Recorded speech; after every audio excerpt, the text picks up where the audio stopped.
Hello everyone, welcome back to the Elliott Confidential podcast. My name is Aaron and I'm here with Chris and Aiden, my father and brother. How are we feeling today? We're feeling great. We're feeling brand new camera-tastic because we got a new camera with better video quality, so we hope you like the new look of the camera.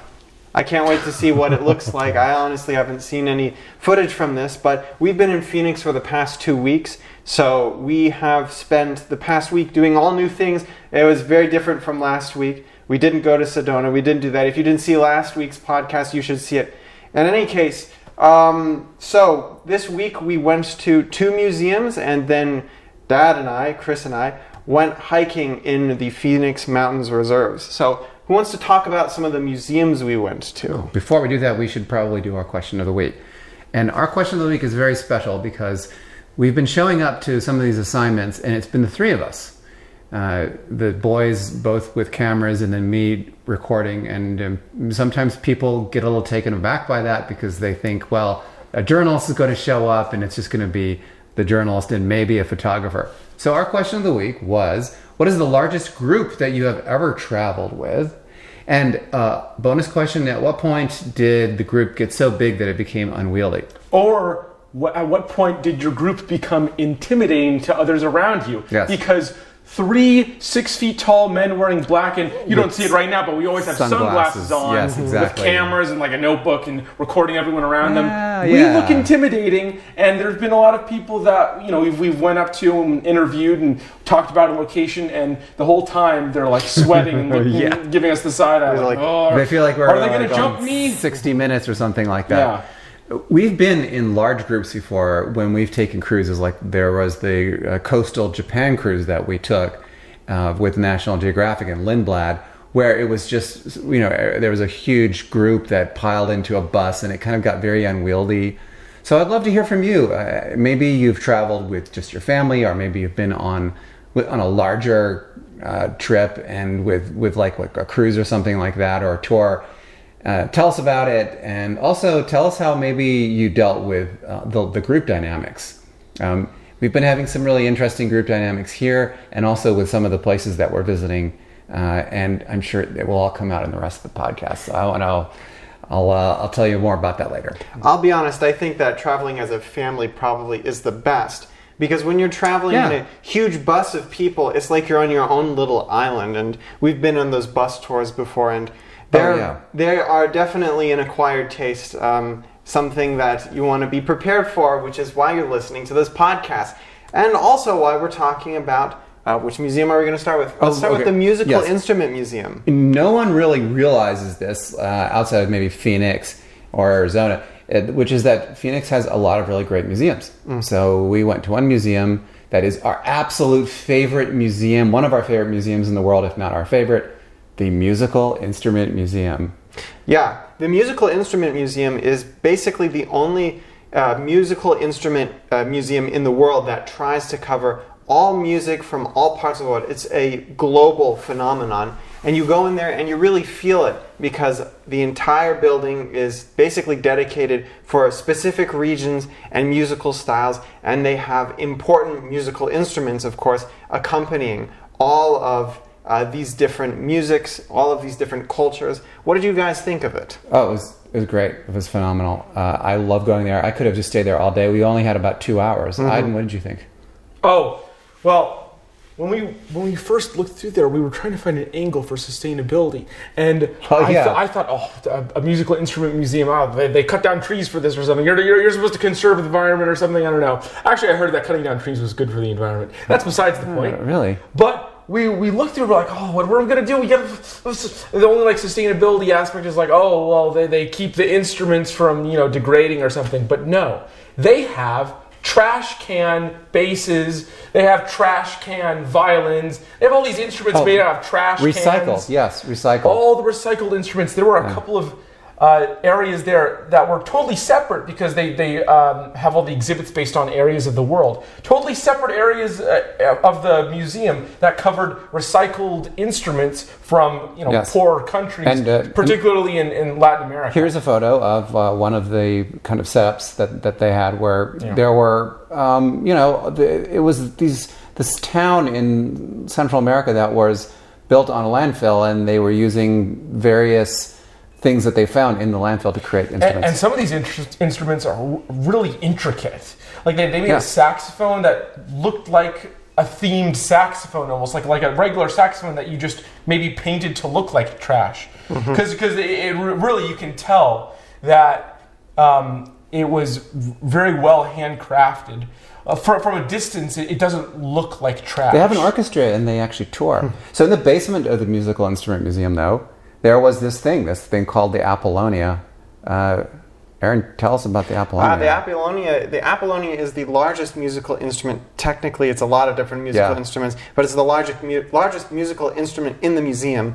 It's actually one of these machines that people use to basically emulate what would be an orchestra. Yeah, it's a portable orchestra, yeah. And it toured around Belgium and the Netherlands, so very interesting. There's a lot, the very smallest to the very largest, and all sorts of history found in that museum. And I think that our favorite part was definitely the experience room, where they have a bunch of different musical instruments from around the world that you can actually play yourself. Yeah, here's Aiden on the guitar. He's how'd that go, Aiden? I know you don't not play. Very well, because I have a camera around my neck and I couldn't get my hands on the strings. But there was a harp in that room. I really enjoyed playing the harp. You can just like put your fingers in random places and get like some real groovy chords going. And the lady there that was talking to people in the area where you play your own instruments, she was very supportive. I was like just playing random chords on this harp, and she was like gassing me up, and I was like, oh man, maybe I should learn to play the harp. She's like, you go, learn to play the harp. I was like, thanks. This is so heartwarming. The most impressive part of this exhibit to me was this bass we're looking at here. It's an octabass. It's an octabass. You have to stand. You can see right there. There's a little step that you stand up on and you play it. The lowest note is so low it cannot be heard by a human. So I guess they got some. It can be heard in a room. You have to go into the other room. Yeah, the other room. But if you're up close to it, I guess they got some dogs to listen to it. I don't know. Yeah. But you were talking about sustainability. We asked about sustainability because that's one of my beats. And this is the room where they do all of the restoration. Oh yeah, so that's the second thing with sustainability that they do. They have the recycled instruments, and then they have the preservation of instruments. Yes. And that's where they preserve them, and they renovate them, basically. Yeah, not renovate. It's like refurbish. What's the other word? Refurbish. They refurbish them. But before we move on, Aiden, you had a video? I did have a video on the Musical Instrument Museum. How about we play that? Let's have a look. Right now. Okay. Roll the video. Today, we had a horn-tastic time zooming through the Musical Instrument Museum. The main mission was, how do I share instruments that are literally played every single day all across the world? From the recycled, relatively impoverished community next to a landfill. To the oldest. Our oldest instrument is a Pegu goblet drum. It's located in our ancient China exhibit upstairs, and it's 6,000 years old. To the largest. This is a portable dance organ. They would split this into 3 pieces and load them on the backs of trucks in Belgium. And even the smallest instruments. The smallest item in the Musical Instrument Museum is a little lady harmonica. Less than an inch. It actually was the first instrument to ever be played in outer space. With drums, guitars, and saxophones from every place you can think of, this museum was music to our ears. Awesome, crazy fun times. Our second museum was a place called the Hall of Flame, which is the largest firefighter museum in the world. Who knew that they had that here in Phoenix? And actually, in this picture, the flag is at half-mast because most of the employees there were at a funeral service for the director of the museum the day that we got there. Right. What a coincidence. But it's a fascinating place. This is an indoor area here. The property actually belongs to the county, but they gave it to the museum, and they built the museum on it. This is our friend Bob next to the oldest thing in the museum, which is a fire truck from the 17th, so the 18th century. 1724. Thank you. Yes, it's an old fire truck. It's not really a truck. It's a from wagon. 1724. It's a wagon. Yeah. It's from England, And the way they use it is you get a couple guys to basically move a pump up and down like this, and then some people will pour water into it, and that's how you manage to get water squirting out of a hose somewhere. Yeah. I don't know how they managed to get that to work. No, they had a but, bucket brigade that they would bring the buckets over and transport the water. They would fill the tank, and then they would pump the water. Yeah, and even though most of the people were gone, we just stumbled upon one of the most knowledgeable guys there on Yes. all of the wagons, and he was very knowledgeable. He knew so much about each piece of the museum and brought us through all the sections, and whether it was motorized, horse-drawn, pumped manually, Gas-powered. or steam-powered. Yeah. He knew everything about all the contraptions there, and it was really fun to see. This is the original, the fire truck that started it all. The founder of the museum, his wife bought him a fire truck, and he started collecting. Yeah. And this happened when he was living, I think, in Wisconsin. Yeah. And so this is the way. And what he would do is drive it around and let the kids play on it. The kids loved fire trucks. What a nice guy. What a nice guy. Here's actually the one of the newest fire trucks. This is a very special fire truck. Why is it so special, Aaron? Well, this is one of the newer ones. I think it's probably like the second newest. But the reason why it's so special is because it's not because of where this fire truck was, but because of what it represents. And this fire truck is a 9/11 memorial. Basically, it's a memorial to the firefighters that worked in 9/11 and that were working on the day of the crash, but then also working during the cleanup where there was the big pile. Yeah. And so it has a lot of important people who died on that day, and it also represents some of the work that was, well, it represents the different facilities that were there during that day. Yeah. So New York.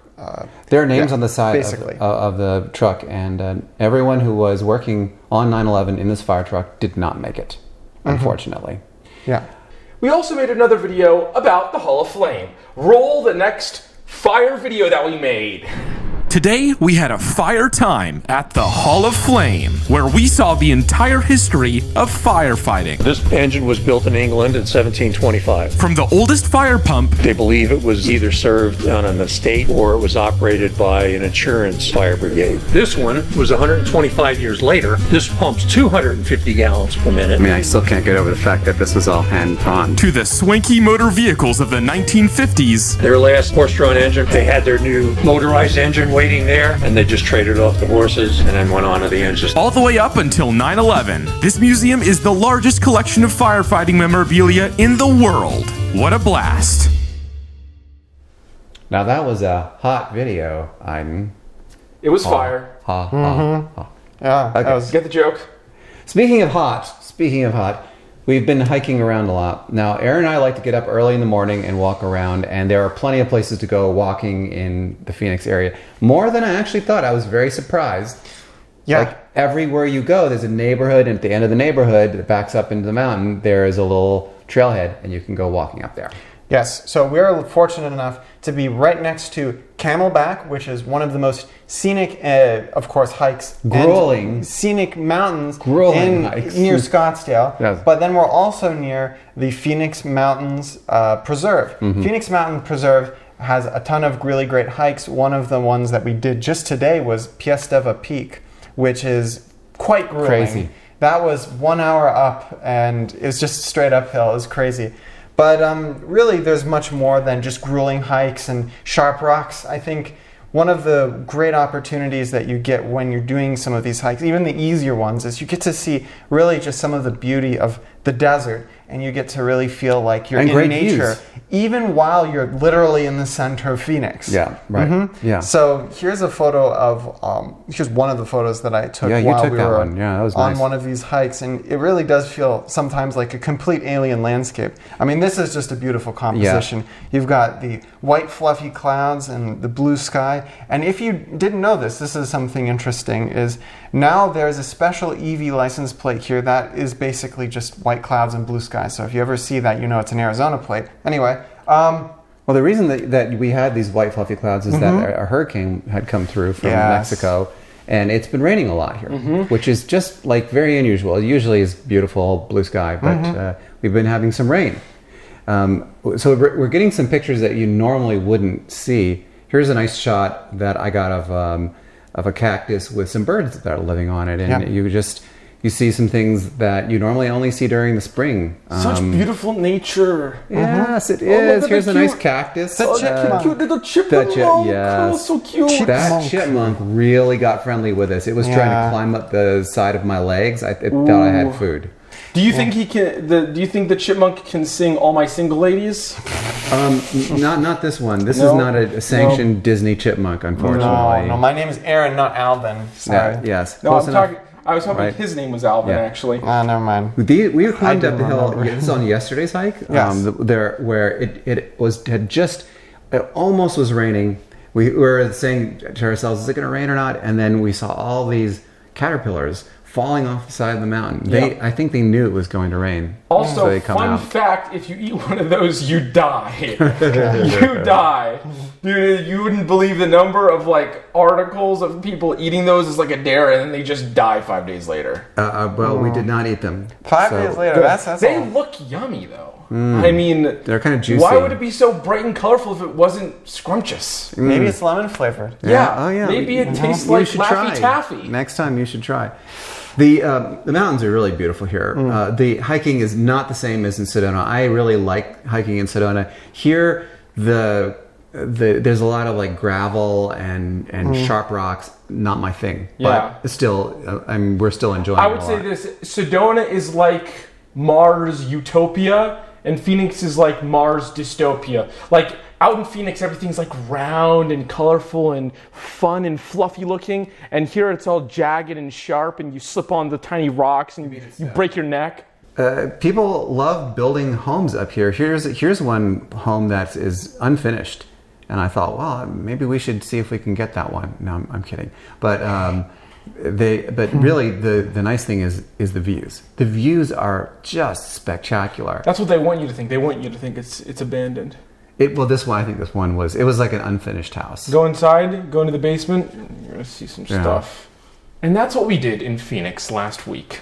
And now, we're going to read our question from last week to you guys. You left so many fun comments. The question from last week was, have you ever returned from a trip to find things were not as you left them? And we weren't just talking about home invasions. Let's read some of the answers.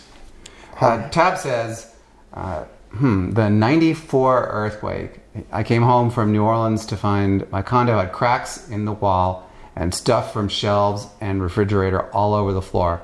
And a dive trip where we came home to find that the flaky dog sitter had pulled a TV cable out of the wall and left dog poop all over the place. Oh, Yuck. God, that's gross. That's no fun. So which would be worse, coming back after an earthquake or coming back after a negligent dog sitter?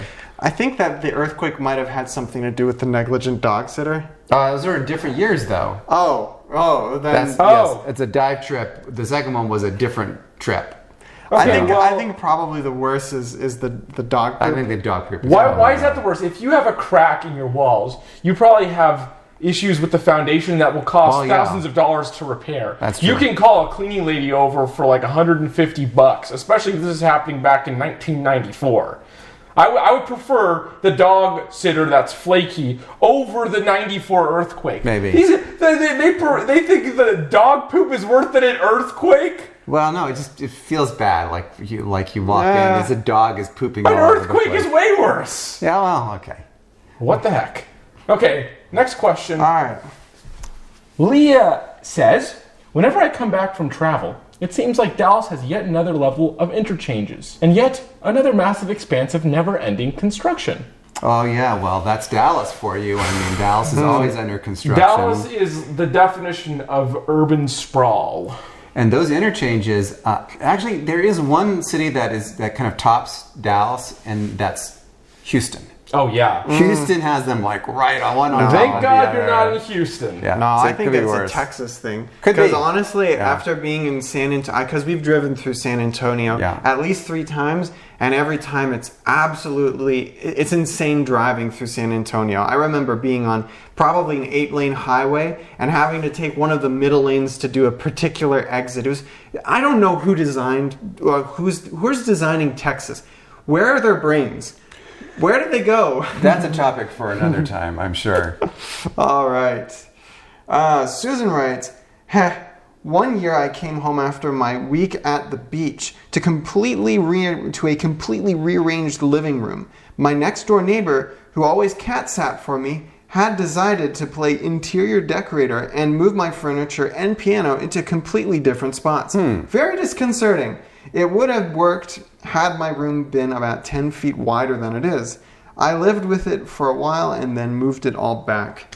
Well, I can tell you what. We got a theme going here. Definitely wouldn't stand for someone trying to interior design your place. Although I have been guilty of that. Anytime I go into an Airbnb and they put things in the wrong place, I'm going to move your furniture. That could be disconcerting, but they might just be into feng shui. It's Pet Sitters Gone Wild because you have Tab, and then now we have.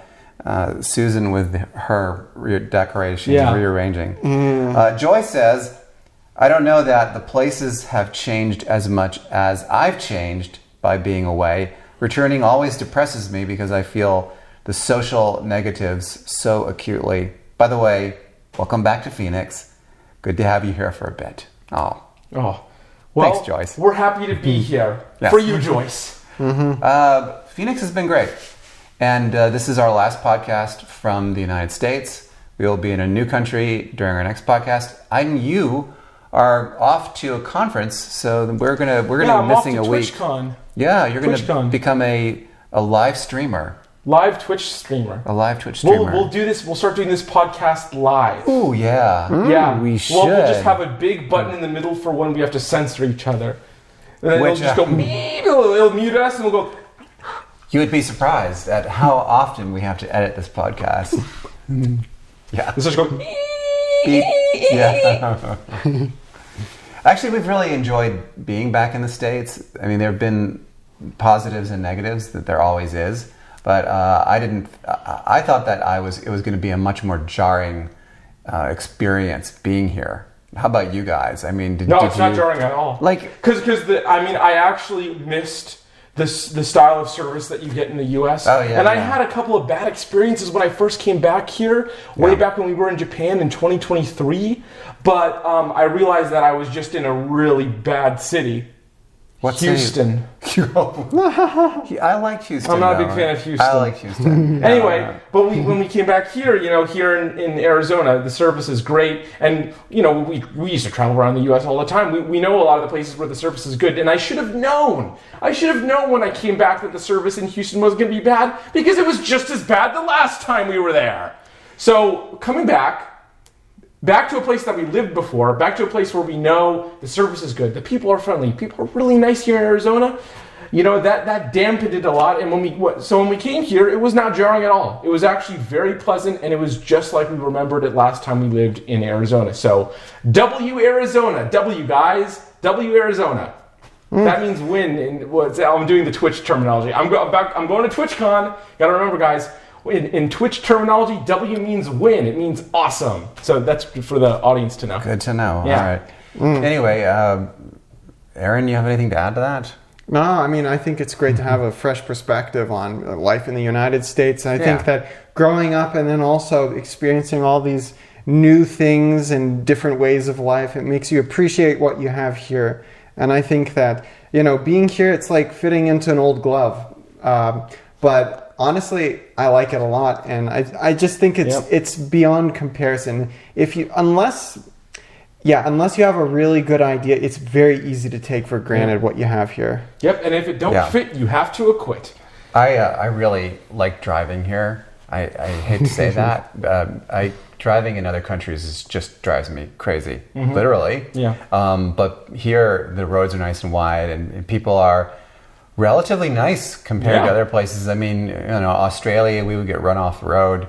But there are places where the drivers are friendly, like Japan and Norway. They tend to be friendly. And also, I'll backtrack a little bit, because there were parts of Houston where they were very nice. Remember the Jewish deli that we went to?